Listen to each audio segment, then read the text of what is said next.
Alors, ce client a eu un refus de visa pour son fils il est français. Il n'a pas pu transmettre la nationalité française à son fils, mais son fils a quand même la possibilité de demander un visa en qualité d'enfant à charge de français.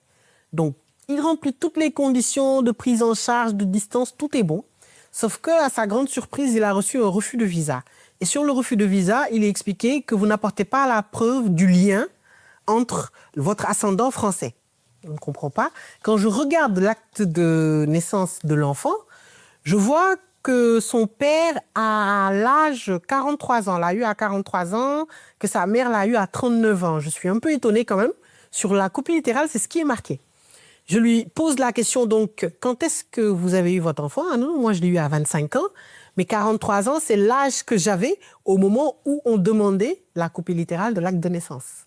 Donc c'est assez grave. C'est-à-dire l'officier d'état civil, lui, il était en train de remplir, il n'est même pas allé vérifier les registres pour voir la date de naissance des parents. Il a juste sans doute demandé à la personne quel âge ont vos parents. 43 ans, il a marqué l'âge actuel des parents au moment de la délivrance de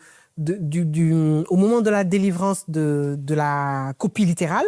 Et donc l'âge du père, l'âge de la mère, et bien entendu, ça a sauté aux yeux que c'était irrégulier. Il y avait aussi d'autres irrégularités sur l'acte, mais l'acte en soi, l'acte de naissance existe sur les registres.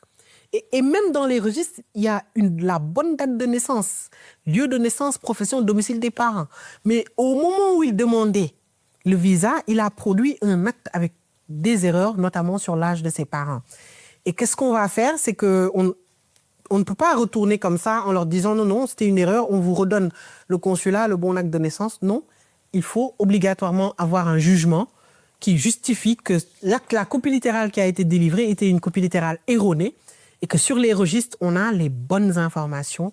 Donc faites attention, avant de déposer un visa, vérifiez la régularité des actes que vous soumettez auprès des autorités françaises et auprès de toute autre autorité d'ailleurs.